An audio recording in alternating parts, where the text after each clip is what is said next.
L'intérêt, en fait, le seul intérêt de Ronan, à part le fait qu'il sache filmer et qu'il ait un rire communicatif, c'est qu'il est du groupe sanguin O négatif, ce qui lui permet de donner son sang à n'importe quelle personne. Donc c'est notre blood bag. Blood bag, Ronus le blood bag. Bon, on rigole, mais ça fait presque 2 ans qu'on a ce voyage en tête, et juste avant le départ, c'est le stress. La mission ? Explorer la partie côtière et encore conservée du bassin du Congo, dans l'espoir bien sûr de surfer de nouvelles vagues. Grâce à une faible population et surtout la mise en place dès 2002 de grands parcs nationaux, c'est au Gabon qu'il reste les dernières forêts équatoriales primaires et côtières du monde. National Geographic a surnommé cet endroit The Last Eden, un paradis inaccessible entre mer, lagune et forêt. À nous de trouver les bonnes solutions pour l'atteindre, y survivre et le partager avec une faune abondante pendant 3 mois. On nous a dit qu'on n'allait vraiment pas rencontrer grand monde, qu'il y a très peu de villages. Il n'y a personne en fait, même les guides n'ont pas l'habitude de faire ça. Il y a les hippos, il y a les requins, il y a les crocodiles. Peut-être il y a les éléphants qui vont venir juste voir, peut-être il y a un léopard qui va passer devant, les buffles ou les poteaux ou quoi. Mais les léopards au Gabon sont pas dangereux en fait, je crois qu'il n'y avait jamais une attaque. Depuis le test des fat bikes en Aquitaine, on a augmenté au maximum la taille des pneus sur les vélos et surtout côté remorque. On a troqué nos pneus de brouette pour des pneus de compète. Mais on va devoir se charger beaucoup plus. Dans ma remorque, entre autres, j'ai un téléphone satellite, un appareil photo en plus et surtout un drone est remplissant la moitié de la remorque. En réserve d'eau en plus, on a 5 litres par vélo et 6 litres par remorque. Mais aussi tout un tas d'accessoires en plus, des filtres à eau, des pièces de rechange. Une corde de brume anti-hippopotame.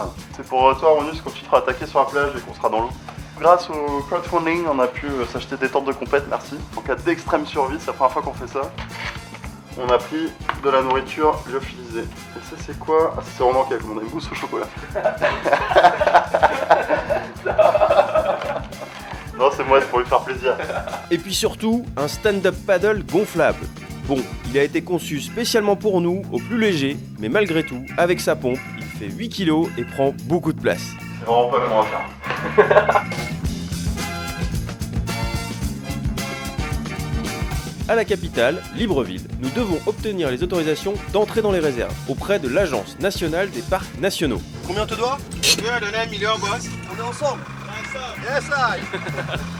Puis trouver une solution pour nous emmener au sud du pays. Les vents dominants étant sud-nord, on aura comme ça plus souvent le vent dans le dos. Nous avons donc 12 heures de pick-up pour traverser le pays, avec pas moins de 17 contrôles de police, gendarmes et militaires. La bonne nouvelle, c'est que pour une fois, la saison des vagues est en même temps que la saison sèche. La mauvaise, c'est que nous arrivons en pleine élection. Avec son père, Omar, cela fait 49 ans que la famille Bongo est au pouvoir. Au mois d'août, Ali remet son titre de président en jeu face à son beau-frère, Jean Ping. D'ailleurs, quand nous arrivons enfin à Mayumba, Ali Bongo, lui, a pris l'hélico et arrive dans le village pour faire un meeting.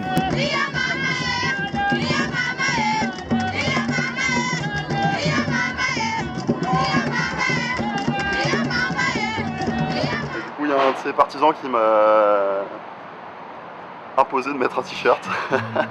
Notre premier objectif, c'est de descendre au sud de Mayumba, dans la réserve, pour atteindre une pointe à 15 km de la frontière avec le Congo et qui semble prometteuse pour le surf.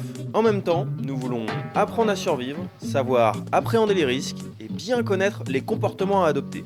Dans les bureaux de l'ANPN, on nous présente Anissé, un éco-garde qui est motivé à nous accompagner à pied. Il y a des panthères, mais l'observation est un peu difficile. Et le lion qui fait son retour, c'est tout. Le lion fait son retour aussi ? Oui.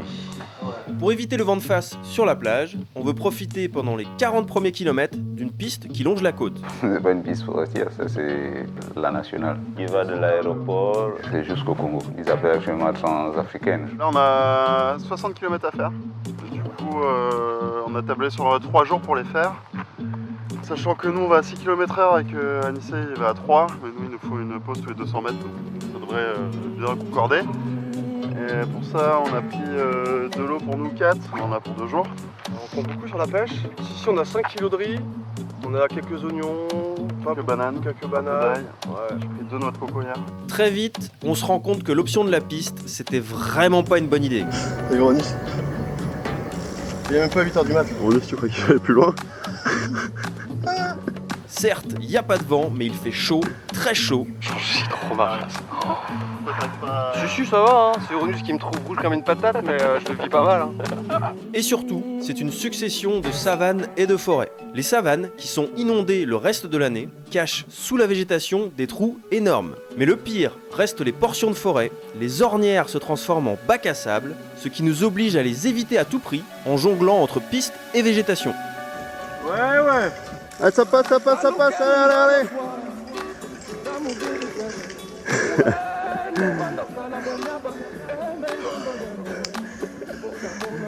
On a fait 150 mètres.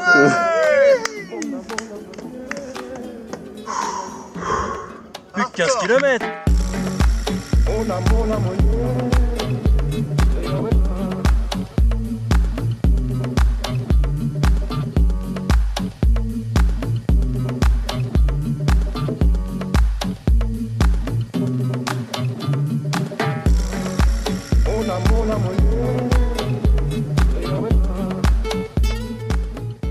On a fait 25 kg 100. 25 km 100. Viens juste de se poser là. On discutait un peu on a vu des arbres bouger. Et Annie sait. Il est sûr que c'est un éléphant. Ça commence bien. T'entends les craquements là.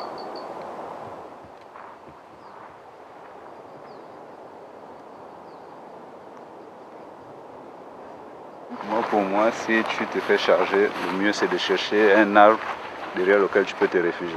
Parce que ce qui est sûr, c'est que s'il vient, il ne va pas faire dans la dentelle, il va forcément foncer sur toi. Ouais.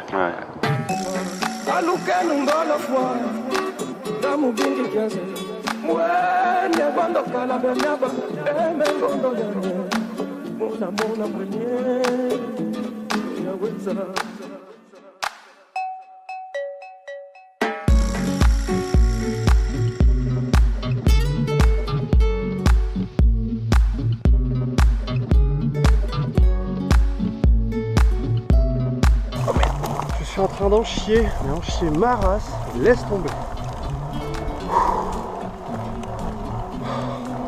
Je pense qu'il pourrait y avoir un éléphant derrière ou à côté, je le verrais même pas tellement j'en chie.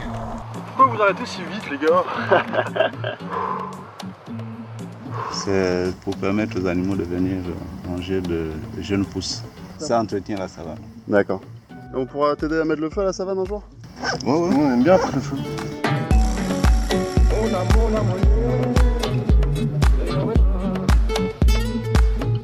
De 7h30 ce matin jusqu'à 13h30. On est mort et c'est dur. Et on félicite Ronus, qui a vraiment tenu le coup. Et Nono aussi. Hein. Moi aussi. Voilà. GG Hall quoi, GG tout droit. Et Anissé. Ce petit camp abandonné est au milieu d'une savane, entre la mer d'un côté et le fleuve Bagno de l'autre. On se rend compte qu'on n'a pas pris grand chose à manger. Du coup, Anissé fait le plein de poissons et de crevettes grâce à des pièges en bambou, pendant qu'on filtre de l'eau douce. Anissé nous montre sa technique pour fumer le poisson et on se gave de crevettes. Sauf Nono bien sûr, toujours allergique. Et malheureusement, une mangouste a bouffé tous les poissons pendant la nuit. On se réveille tôt parce qu'il faut qu'on roule avec la marée qui est basse à 8h30. Du coup on aura 3 heures avant, 3 heures après pour rouler sur la plage. Ça va être une grande première. J'espère que ça va être plus facile que la savane parce que là c'était dur. Ah, j'ai mis ma tenue pour aller à la plage. Hein.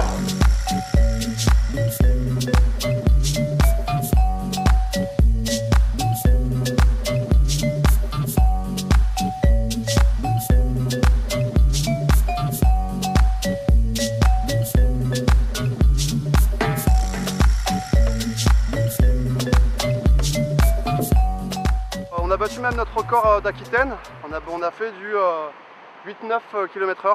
On a atteint la pinte. Et on a fait combien? 17 bornes pour moi. Ouais, attends, je vais mettre les bottes parfaites. Bon, il est complètement à fond avec ses jumelles sur le spot là. Ça a l'air que ça a l'air fou. Hein. J'espère que c'est pas le mirage. Les gars qui ont fait trop de vélo pendant 3 jours. Mais... Ah ouais. Laisse tomber.